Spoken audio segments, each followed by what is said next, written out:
Hello students, I am your teacher and welcome to nursing shortcuts.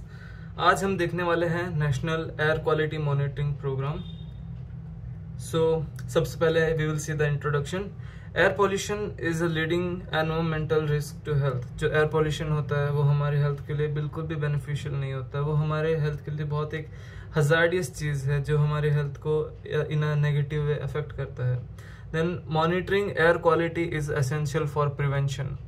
अगर हम air quality को अच्छे से मॉनिटर करेंगे तो वो हमें हेल्थ जो प्रॉब्लम्स होते हैं, हेल्थ रिस्क होते हैं, उसको प्रिवेंट करने में हेल्प करेगा। Then nurses play a role in awareness and prevention. जो नर्सेस होते हैं उनका एक बहुत ही क्रिटिकल रोल होता है to spread awareness about the air pollution and how to prevent air pollution in our community. Then we will see what are the objective of this topic. First is to understand air pollution and its effects. जो हमें सबसे पहले air pollution और उसके effect के बारे में देखना है। Then I'll explain you the National Air Quality Monitoring Program and its functions. Then I'll describe its relevance in community health nursing. सबसे पहले we will see air pollution in India. India has 14 of the 20 most polluted global cities globally. हमें पता है कि हमारे surrounding में India में not just air pollution, water pollution है, नॉइज पोल्यूशन है, थर्मल पोल्यूशन है, बहुत ही ज़्यादा मात्रा में है हमारी कंट्री में, जो हमारे कंट्री इंडिया को one of the most polluted countries में से एक बनाता है। Then the rising urbanization and industrialization. जो हमारे कंट्री में अर्बनाइजेशन है, विलेज से लोग सिटीज़ में आ रहे हैं, वहाँ पे रह रहे हैं, सिटीज़ को बहुत कंजेस्टेड बना रहे हैं, डिफ़िकल्ट टू लिव, जो हमारे एनवायरनमेंट की सैनिटेशन को अफेक्ट कर रहे हैं। देन इंडस्ट्रियलाइजेशन है, जो बढ़ती ग्रोथ है, इंडस्ट्रीज़ की ग्रोथ है हमारी कंट्रीज़ में, जिसकी वजह से जो स्मोक है एंड हार्मफुल गैसेस है जो इंडस्ट्रीज से रिलीज़ हो रही है वो एयर पोल्यूशन को कॉज कर रही है। जो एयर के अंदर जो पॉल्यूटेंट्स है, पार्टिकुलेट मैटर्स है, उसको इंक्रीज करने में एक रोल प्ले करती है। Then health burden is increasing. जो एयर पोल्यूशन है उसकी वजह से डिफरेंट टाइप्स के हेल्थ रिस्क्स आते हैं। हेल्थ रिस्क्स होते हैं, हमारे हेल्थ को डिटोरिएट करते हैं, जिसकी वजह से हेल्थ बर्डन इंक्रीज हो रहा है। ऑलरेडी हमें पता है कि इंडिया का जो मेडिकल केयर सिस्टम है वो भले ही अच्छे से प्लान्ड है, बट उतना सफिशिएंटली हम अपने पॉपुलेशन को प्रोवाइड नहीं कर पा रहे। एंड उसके ऊपर से अगर एयर पोल्यूशन इंक्रीज होगा हमारी कंट्री में, हेल्थ रिस्क बढ़ेगा, तो वो हमारी कंट्री के लिए हेल्थ बर्डन के रूप में आगे आ सकता है। Then sources of air pollution. इसमें सबसे पहले मैं आपको बताऊंगा how it is distributed. 45% of the air pollution comes from dust and construction. जो हमारी बढ़ती अर्बनाइजेशन है, जिसके लिए हमें बहुत ज़्यादा कंस्ट्रक्शन करनी पड़ती है, जिससे बहुत ज़्यादा डस्ट रिलीज होता है, वो most of the air pollution का एक कारण होता है। हम यूजुअली देखते हैं, जो अगर हम कोई दूसरी कंट्रीज में जाते हैं या उनकी वीडियोस देखते हैं, हमें दिखता है कि उनका एनवायरनमेंट बहुत क्लीन दिखता है। क्यों दिखता है? क्योंकि वहाँ पे ओपन पैचेस नहीं होते लाइक डस्ट के या सैंड के, या तो वहाँ पे कुछ कंक्रीट सरफेस होगा या उसे ग्रास से कवर कर देते, जिसकी वजह से डस्ट ज़्यादा नहीं होता। एंड वो ऑलरेडी डेवलप्ड कंट्रीज है, तो वहाँ पे उतना ज़्यादा कंस्ट्रक्शन हमें देखने को नहीं मिलता, जिसकी वजह से वहाँ की एयर हमें बहुत क्लीन दिखती है। Then the 17% of which is waste burning. जो हमारे एरिया है, लोकल कम्युनिटीज़ है, जहाँ पे वेस्ट को अच्छे से मैनेज नहीं किया जाता, जहाँ पे एक प्रॉपर एक फॉर्म नहीं हुई है कमेटी, जहाँ पे अच्छे से वेस्ट को कलेक्ट करके उसको डंप नहीं किया जाता, वहाँ पे वेस्ट को लोग कलेक्ट करते हैं एंड सिंपली बर्न कर देते हैं, जिसकी वजह से एयर पोल्यूशन होता है। देन ट्रांसपोर्ट और फॉसिल फ्यूल 14 and 9% को 14 and 9% कंट्रीब्यूट करते हैं। सो हम जो ट्रांसपोर्ट यूज़ करते हैं, 2 व्हीलर्स है, 4 व्हीलर्स है, देन गुड्स को ट्रांसपोर्ट करने के लिए फॉसिल फ्यूल्स का यूज़ करते हैं। एंड फॉसिल फ्यूल्स हम जस्ट ट्रांसपोर्ट में नहीं यूज़ करते, लाइक हमें दूसरी चीज़ों में भी फॉसिल फ्यूल की ज़रूरत पड़ती है। लाइक मशीनरीज को रन करने के लिए हमें पेट्रोल डीजल चाहिए। जो हमारे घर में जनरेटर्स होते हैं उसको रन करने के लिए हमें डीजल चाहिए होता है। देन उसके बाद इंडस्ट्रीज, जो इंडस्ट्रियलाइजेशन हो रहा है उससे जो टॉक्सिक वेस्ट और टॉक्सिक एयर रिलीज हो रही, स्मोक रिलीज हो रहा है एनवायरनमेंट में, वो एयर पोल्यूशन कॉज करता है।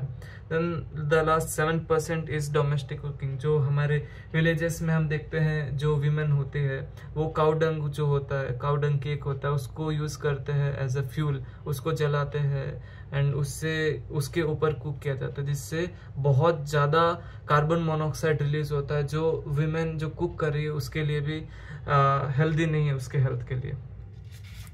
Then we will see the health effects. Health effects क्या है हमारे बॉडी के ऊपर? First of all respiratory system. Respiratory system को डायरेक्टली एयर पोल्यूशन अफेक्ट करता है, जिससे अस्थमा और COPD जैसे ग्रुप ऑफ डिसीजेस हमारे बॉडी को अफेक्ट करते हैं, जो हमारे बॉडी में दिखते हैं।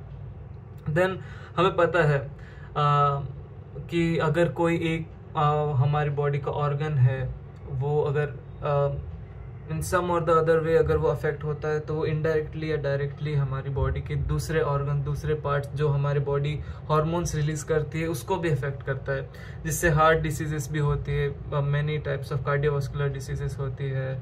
देन प्रेगनेंसी कॉम्प्लिकेशंस, जो प्रेग्नेंट वुमेन होती है या फिर जो वुमेन जो लेडीज़ है, जो लड़कियां हैं 18+, जो जिनकी बॉडी एयर पोल्यूशन की वजह से ऑलरेडी बहुत डिटेरिएट हो चुकी है, या फिर जो प्रेग्नेंट मदर्स है जिनकी बॉडी पॉल्यूटेड एयर से अफेक्ट हो रही है, वो उनकी बॉडी को तो अफेक्ट करता ही है, उसके साथ साथ जो उनका बच्चा है उसको भी अफेक्ट करता है, जिससे बहुत सारे प्रेगनेंसी कॉम्प्लिकेशंस आते हैं, जैसे low birth weight, then high mortality rate, high morbidity rate. Then childrens and elderly are most vulnerable group. जो चिल्ड्रंस होते हैं, एल्डरलीज होते हैं, उनका इम्यून सिस्टम बहुत वीक होता है, जिसकी वजह से एयर पोल्यूशन को बहुत ज़्यादा अफेक्ट करता है। And not just children's and elderlies, even जो प्रेग्नेंट वुमेन होती है, जो लैक्टेटिंग मदर्स होती है, वो भी वल्नरेबल ग्रुप के अंडर आती है, क्योंकि उनको बहुत ज़्यादा अफेक्ट करता है air pollution. Then comes the question, what is air quality monitoring programme. अगर आपको ये क्वेश्चन पूछते हैं या डेफिनेशन पूछते हैं एयर क्वालिटी मॉनिटरिंग की, सो उसमें आपको ये 2 लाइंस बहुत अच्छे से याद रखनी है। So the first is systemic measurement of air pollutants. जो हमारे एयर के अंदर पॉल्यूटेंट्स होते हैं, like particulate matter, then nitrogen dioxide है, सल्फर डाइऑक्साइड है, उसका एक सिस्टमिक वे में उसको मेजर करते हैं और उसको कलेक्ट करके उस डेटा को कंपाइल करते हैं। Then it helps identify the trends. Trends कैसे होते हैं? यहाँ पे इस चार्ट में आप देख सकते हैं दिल्ली का एयर क्वालिटी ट्रेंड है। सो इसमें 2001 से लेके 2010 तक का डेटा कंपाइल किया गया है। इसमें हम देख सकते हैं जो रेड लाइन है वो PM10 को इंडिकेट कर रही है। सो 2001 में PM जो पार्टिकुलेट मैटर 10 है वो एयर के अंदर 150 था, जो 2007-8 के बाद बढ़ के 250+ हो चुका है। इसका रीज़न क्या है कि 2007 में 7-8 के आसपास दिल्ली में या दिल्ली के आसपास वाले एरियाज़ में, लाइक गुड़गांव, नोएडा एंड फरीदाबाद, गाजियाबाद जो एरिया है, उसके अंदर बहुत ज़्यादा अर्बनाइजेशन हमको देखने को मिला, बहुत ज़्यादा इंडस्ट्रियलाइजेशन हमको देखने को मिला। सो ऐसे हम डेटा को कंपाइल करके ट्रेंड्स को हम आइडेंटिफाई कर सकते हैं, जो ये एयर क्वालिटी मॉनिटरिंग है वो हेल्प करती है उस चीज़ में। So it helps identify the trends.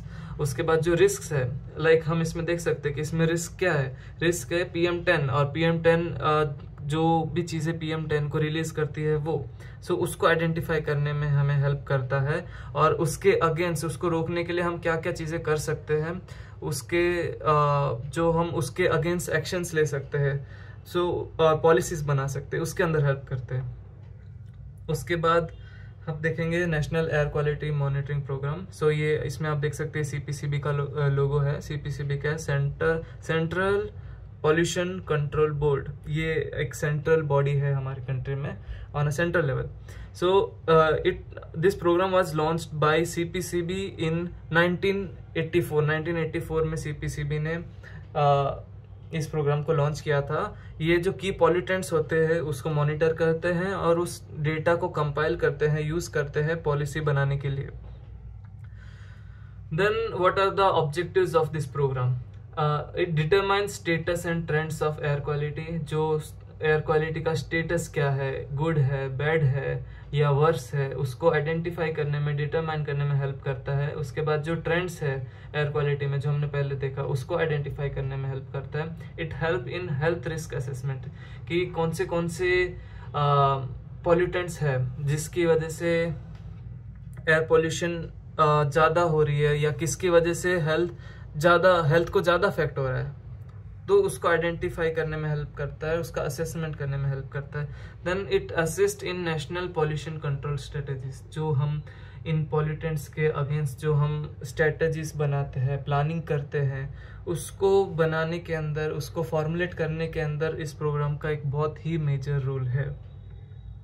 Then comes the key pollutants monitor कि इस प्रोग्राम में कौन से पॉल्यूटेंट्स हम मेजर करते हैं. सो the first is sulphur dioxide, nitrogen dioxide, particulate matters like PM10 and PM2.5 और अदर जो हम पॉल्यूटेंट्स मेजर करते हैं like ozone and lead.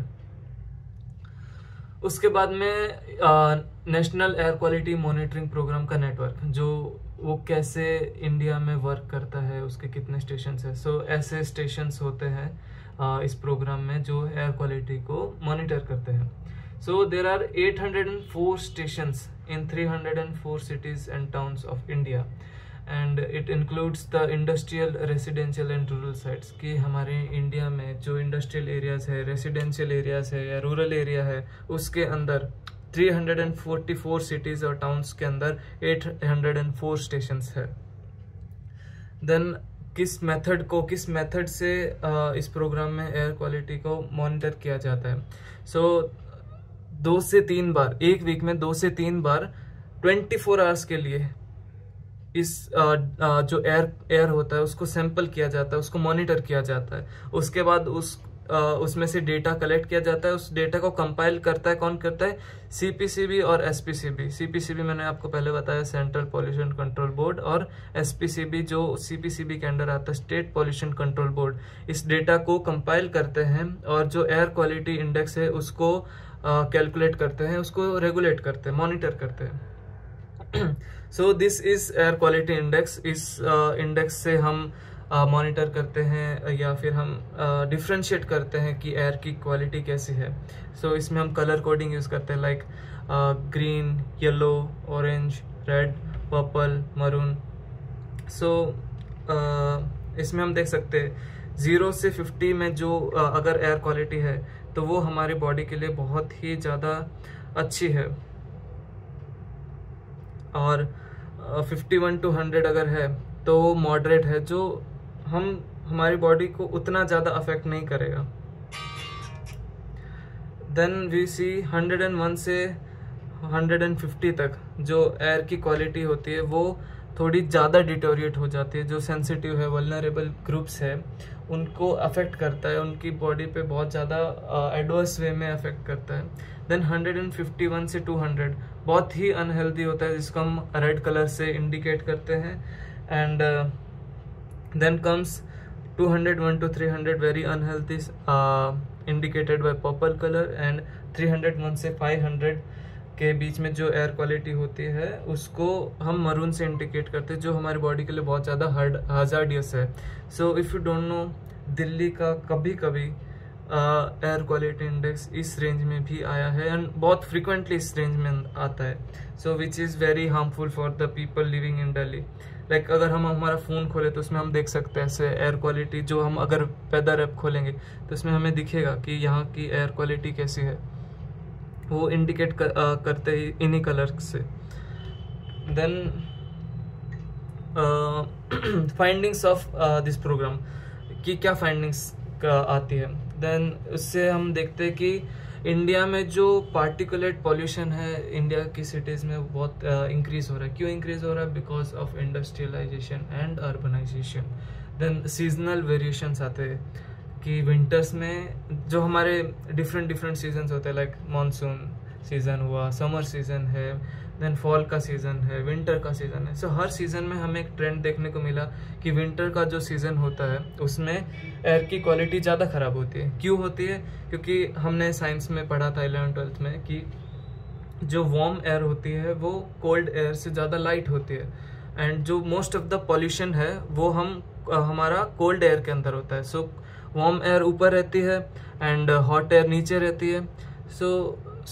Hot air ऊपर रहती है एंड कोल्ड एयर नीचे रहती है। सो जो कोल्ड एयर होती है वो नीचे के एरिया में ट्रैप्ड रहती है, जिसकी वजह से जो पॉल्यूशन है वो ऊपर नहीं जाता, वो नीचे वाले एरिया में एक्यूमुलेट होता है एंड एयर की क्वालिटी को डिटोरिएट करता है। Then regular advisories are issued कि हम देखते हैं डेटा को कि इस एरिया में ये वाला पॉल्यूटेंट है ज़्यादा है, सो उसको कम करने के लिए हम क्या क्या एक्शंस ले सकते हैं। तो एडवाइजरीज इशू की जाती है by the government. Then we will see the role of community health nurses. As a community health nurses या कम्युनिटी हेल्थ नर्स स्टूडेंट जो है हम क्या कर सकते हैं कम्युनिटी में। So first of all we will educate the community about risk of air pollution, कि हम कम्युनिटी में लोगों को जाके बताएंगे, हेल्थ एजुकेशन प्रोवाइड करेंगे कि हम जो एयर पोल्यूशन है उसका हमारे हेल्थ पे क्या क्या रिस्क है, वो कैसे हमारे हेल्थ को अफेक्ट करता है।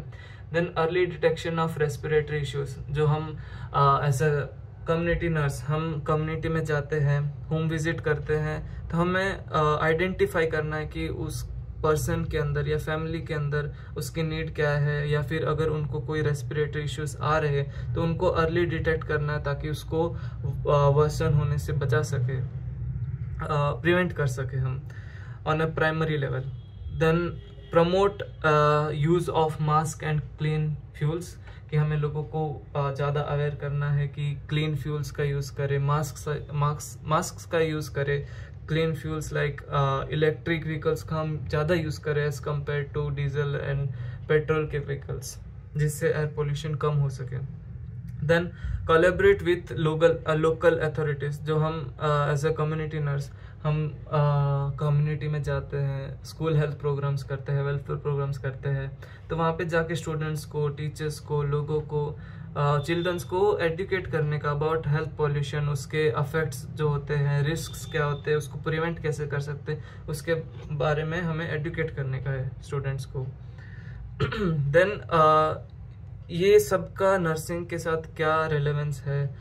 तो it is air pollution affects maternal and child health. जो एयर पोल्यूशन होता है वो मैटरनल हेल्थ और चाइल्ड हेल्थ को अफेक्ट करता है।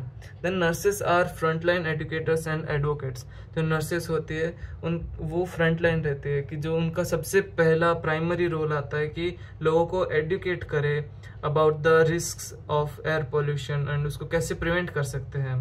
Then nurse should participate in research and community service. जो कम्युनिटी हम सर्वे कर होते हैं उसके अंदर हमको पार्टिसिपेट करना चाहिए, जिससे हम आइडेंटिफाई कर सके कि क्या क्या रिस्क्स है, क्या क्या प्रॉब्लम्स आ रही है लोगों को, किस एरिया में कौन सी प्रॉब्लम्स है, लाइक नॉलेज डेफिशिएंट है या फिर उनके पास नेसेसरी इक्विपमेंट्स या फ्यूल्स नहीं है, जिसकी वजह से वो different methods of cooking like domestic cooking में काऊ डंग का यूज़ कर रहे हैं। वो सब के बारे में हमें सर्वे करना चाहिए, डेटा कलेक्ट करना चाहिए, रिसर्च करना चाहिए उसके बारे में।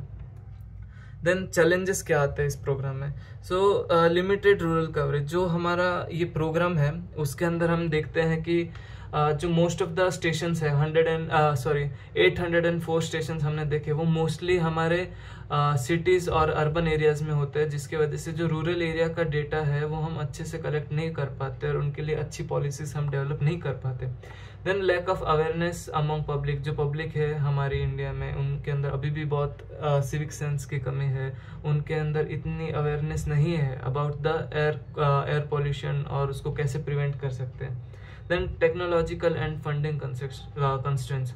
जो हमारी कंट्री है उसके अंदर जो हम इक्विपमेंट्स यूज़ करते हैं वो टेक्नोलॉजिकली बहुत पीछे है एज कम्पेयर टू जो डेवलप्ड कंट्रीज, जो वेस्टर्न कंट्रीज यूज़ करती है उसके कंपैरिजन में, जिसकी वजह से हम प्रॉपर डेटा अभी भी हम कलेक्ट नहीं कर पाते। एंड उसका मेन रीज़न क्या है कि हमारी गवर्नमेंट इन प्रोग्राम्स को अच्छे से फंड नहीं कर पा रही, फंडिंग कंस्ट्रेंट्स हैं, जिसकी वजह से हम प्रॉपर टेक्नोलॉजी का यूज़ नहीं कर पा रहे हैं, कोई मॉडर्नाइजेशन नहीं ला पा रहे हैं इसके अंदर। देन इन कंक्लूजन हम क्या देखेंगे कि जो national air quality monitoring programme है वो एक वाइटल पार्ट है हमारी सोसाइटी का फॉर पब्लिक हेल्थ, कि इससे हम ट्रेंड्स को, रिस्क्स को आइडेंटिफाई करते हैं और उसके अगेंस्ट एक्शन लेने के लिए बहुत ज़्यादा हेल्पफुल है, जिससे हम पब्लिक की हेल्थ को इम्प्रूव कर सकते हैं। Then nurses contribute to prevention and awareness. जो नर्सेस होती है वो फ्रंटलाइन वर्कर्स होती है, जो कम्युनिटी में जाके लोगों को एडुकेट करते हैं about the risks and prevention of air pollution, and awareness generate करती है लोगों के अंदर। And clean health is clean community.